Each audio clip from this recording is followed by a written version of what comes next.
Good morning. I'm really happy to be here today. My name is Orlando Bailey, and as Jen said, I have the distinct honor and privilege of leading Outlier Media. It will be a year on June 3rd, but in newsroom years, we add about 7 years, and so it feels like I've been there a long time. A little bit about me. I was born and raised in the city of Detroit on the east side. Jen will get a kick out of that. I was born and raised on the east side and grew up on the east side.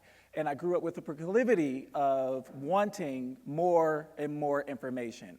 There were books all throughout my grandmother's house and newspapers. By the time I was in the 6th grade, I already had purchased my first subscription of the Detroit Free Press, okay? And so while on the cheese bus on the way to school, while my friends were playing with Game Boys and Yamagachis and all of the other digital things, I rolled out my Free Press for the day and read it on the way to Remus Robinson Middle School on Detroit's east side. And so I have been in love with news. I have been in love with information my entire life. I grew up in a city where 1 in 3 people look like me. I grew up at a time where the crack epidemic was at its height and it was ravaging our neighborhoods and ravaging families, including mine. I went on to high school at the Detroit School of Arts and went on to graduate from Eastern Michigan University with a degree in journalism, and I came back to Detroit after graduation. Now, around that time, which was about 15 years ago, the nation was recovering from the mortgage crisis, right? We were recovering from the Great Recession that hit us in 2008. Well, the picture in Detroit looked a lot bleaker than that of around the nation because not only were we hit with the automotive crisis, we were hit with the mortgage crisis, but around 2011, 2012, Detroit was headed for what we now know as the largest municipal bankruptcy that this country had ever seen. And sandwiched in that was a quiet crisis that was taking place, and it was the property tax foreclosure crisis, right? During that time, we were losing properties for as little as $200 because people could not afford to pay their property taxes. There were property bills as high as tens of thousands of dollars because people could not afford to pay their property taxes. What we learned because of local reporting is that at that time, properties were being overassessed by the city of Detroit. The city of Detroit sits in what we know as Wayne County. Properties were being overassessed at that time, which triggered this crisis. And what we now know, because of local reporting, that properties were overassessed to the tune of $600 million in the city of Detroit.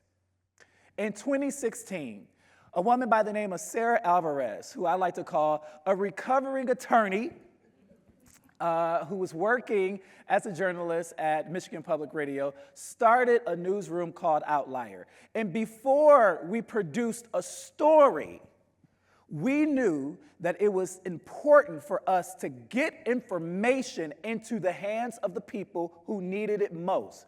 People did not need a story at that time. People needed information if they were going to be liberated, if they were going to be able to stay in place.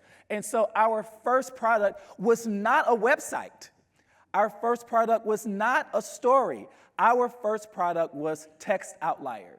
We invented an SMS system whereby we can text two Detroiters one-on-one and they can talk to a reporter about any of the information that they needed. And at the time in 2016, we were at the height of the property tax foreclosure crisis. And so what we did was we got folks the information they needed about their properties. How much is owed? When is it due? Can you enter into a payment plan? We were texting residents back and forth. So because of all of this work that we have been doing with Text Outlier and a few stories that we have produced from that, some of our reporting was used in a court case that went all the way to the Michigan Supreme Court. The Michigan Supreme Court ruled in 2020 that it was unconstitutional for the county to take profits from the property tax foreclosed homes when they sold them at auction. What we found out is that windfall profits were going into the general fund of Wayne County from these properties being sold at auction. Want to know how much the county got? $400 million went into the coffers of Wayne County. Michigan Supreme Court ruled that to be illegal in 2020 and also said, Wayne County, you owe those windfall profits to the owners that were foreclosed upon. So we're in the middle of a global pandemic. People are fighting for their lives. We talked about early on hotspots. Well, we like to say in Detroit, when America catches a cold, Detroit catches pneumonia. Because early on in the pandemic, we were an early hotspot for the COVID-19 pandemic. And we know now about the racial disparities that the COVID pandemic really displayed and laid bare for us. In Detroit, 1 in 3 people are black. We are the largest majority black city in America. We lost a lot of people. So the Supreme Court ruled this. How are people supposed to just arbitrarily find out if they are owed money? How are people supposed to figure out how to claim interest if they are owed money?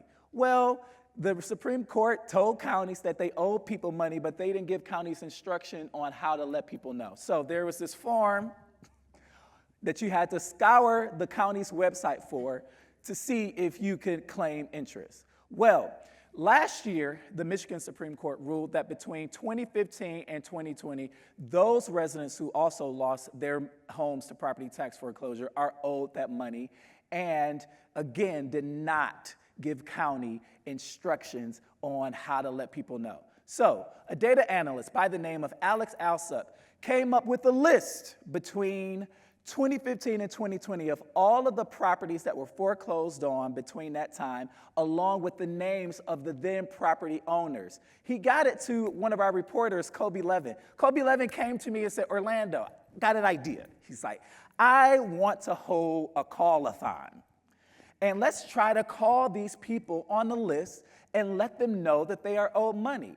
The average amount owed is $8,000. It doesn't replace the value of a home. But in Detroit, where we're contending with a poverty rate that sits at around 40%, when we are contending with a digital divide that sits at 40%, $8,000 will make a material difference in the lives of these Detroiters.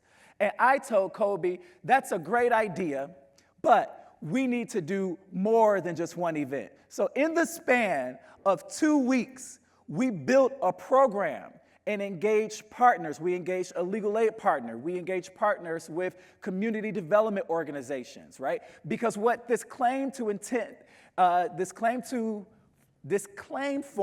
for interest, that's what it's called. See, I can barely get it. How can these residents get it, okay? This claim to intent interest was a form that you had to have a notary for as well, right? So it was so many barriers, and then you had to hand deliver it to the county. And so we engaged a notary service. We engaged a legal aid partner. And what we did was we called our documenters. Outlier Media has 600 documenters that we train and pay to take notes at public meetings. And we hosted, we hosted, in partnership with all of our partners, 7 call-a-thons in the span of 2 months. We called people. People would pick up the phone. We would tell them who we are. They hung up on us because they didn't believe us. And then we called them back, and we had to tell them it's not a scam. Trust us. We are trying to get money back into your hands. I called a resident who was owed as much as $62,000 in windfall profits. So we held about 7 events. What we have been able to do over the span of 7 events is submit claims for interest intent totaling the amount of $2 million.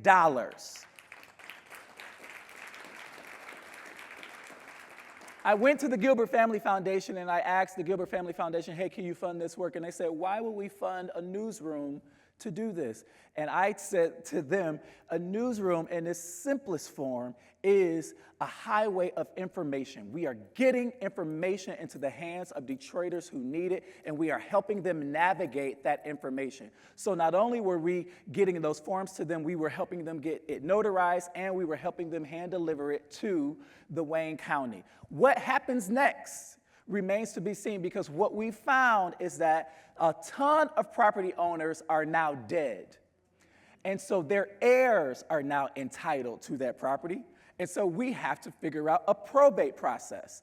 After we submit these claims, there is also a hearing process. And so what we are doing right now is shoring up resources to make sure that every resident has legal representation throughout the rest of this process. We have secured a property and project manager to walk residents through what this process would be like. And so at Outlier Media, we are more than just us telling a story, because that's what we love to do as journalists. We love to tell stories, but we see it as our duty. We see it as paramount for us to get information into the hands of those who are most marginal.